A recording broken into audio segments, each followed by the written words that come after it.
The war in Eastern Europe, a conflict that has reshaped geopolitical landscapes, has entered a new phase, marked by a significant and evolving shift in strategy and tactics. This new phase is characterized by an increasing reliance on unmanned aerial vehicles. Ukrainian drone attacks, a relatively recent development in the ongoing conflict, on Russian air bases, key strategic locations for Moscow's military operations, some deep inside Russia, far beyond the immediate border regions, have increased sharply, signaling a new level of capability and intent from the Ukrainian side. These attacks are not just isolated incidents, they represent a calculated and sustained effort. This shift highlights and underscores Ukraine's growing ability to strike back, demonstrating a resilience and resourcefulness that has surprised many observers, and disrupt Russian military operations, potentially hindering their capacity to conduct further offensives.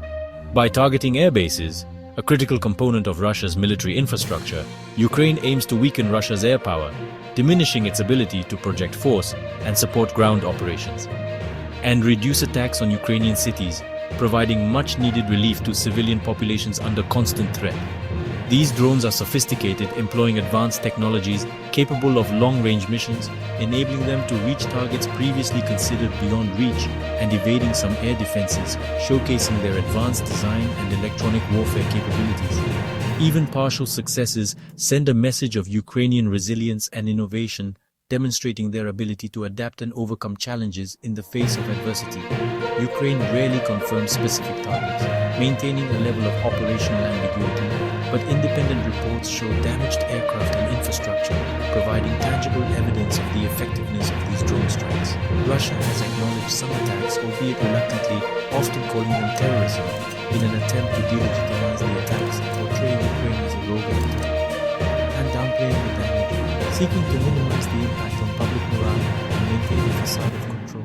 The frequency of these strikes, the relentless pace of these operations, points to a sustained campaign, indicating a long-term strategy to exert pressure on Russia, not isolated incidents, but rather a coordinated and deliberate effort to shift the balance of power.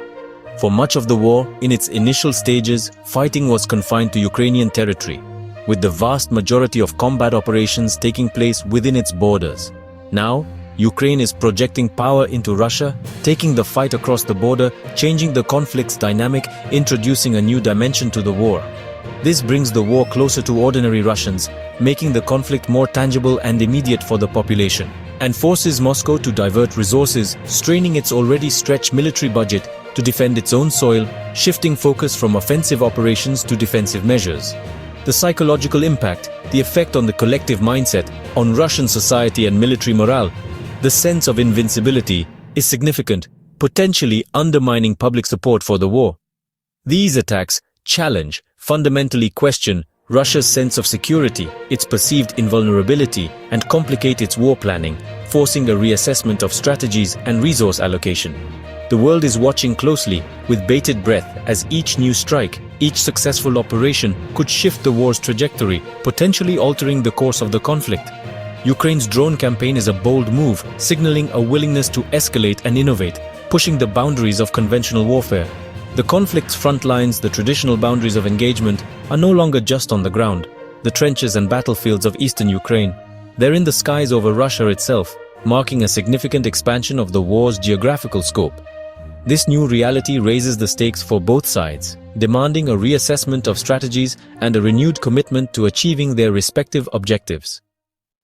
Ukrainian drone strikes, a relatively new but increasingly important aspect of the conflict, on Russian air bases far beyond the front lines, have major strategic effects.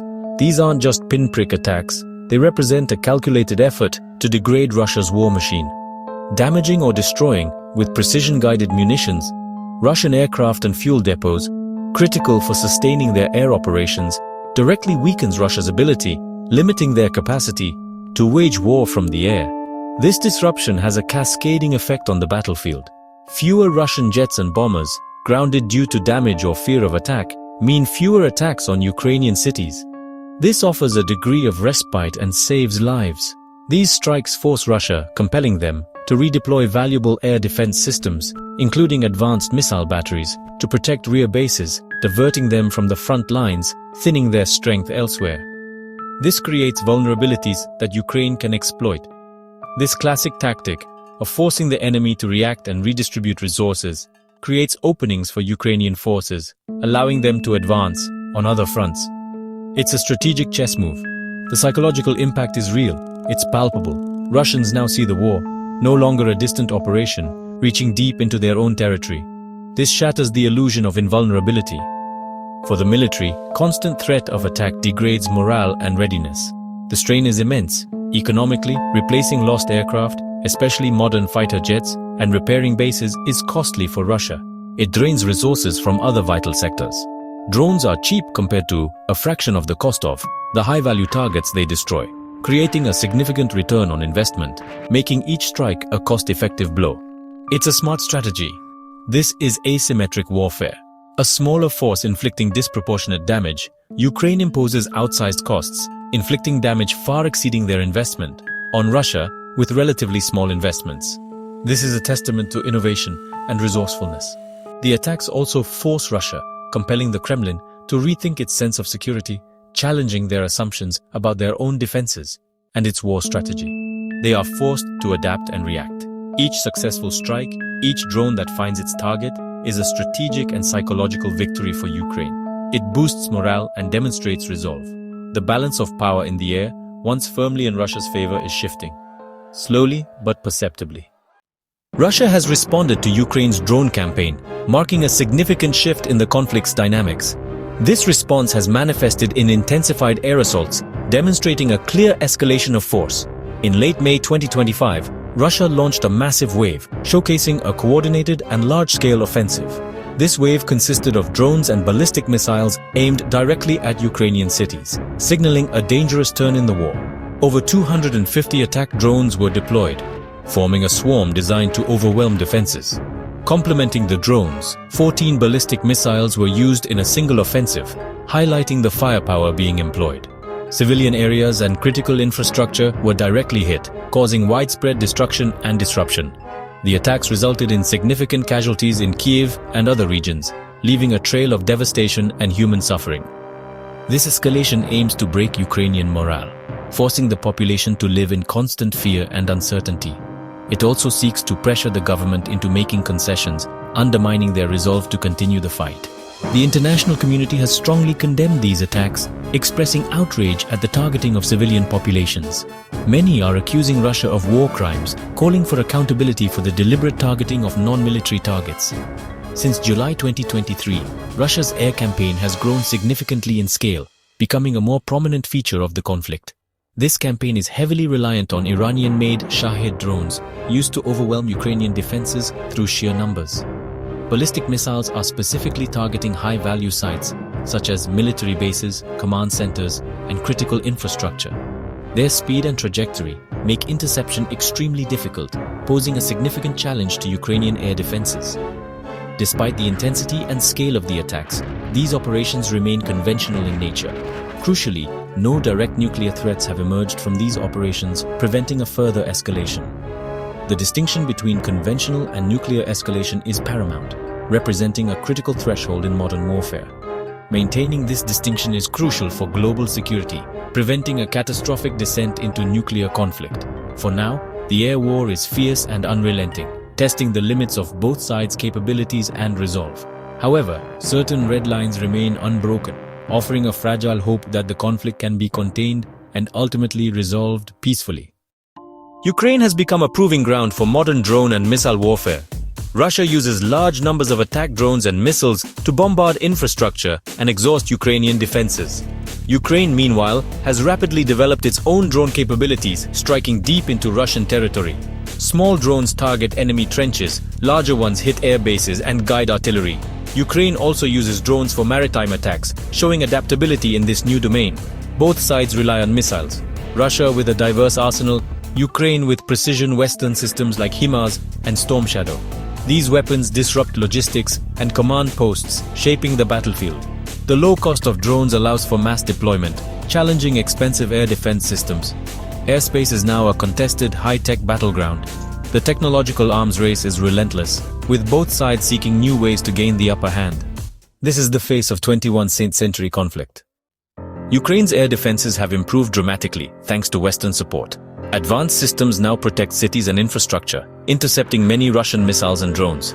During the May 2025 assault, Ukrainian forces shot down a significant number of incoming threats. High interception rates have saved countless lives and limited damage. Russia adapts by launching complex multi-directional attacks, straining Ukraine's resources. Maintaining interceptor supplies and covering vast territory remain challenges. Still, Ukraine's evolving air shield is a key factor in its resilience. Effective defenses boost morale and demonstrate that Russia's air campaign cannot break Ukraine's will. The air war is a test of endurance and innovation on both sides. Amidst the fighting, a major prisoner exchange in late May 2025 offered a rare moment of hope. Russia and Ukraine swapped around 1,000 prisoners each in a deal brokered in Istanbul. Such exchanges require trust and communication, even amid intense conflict.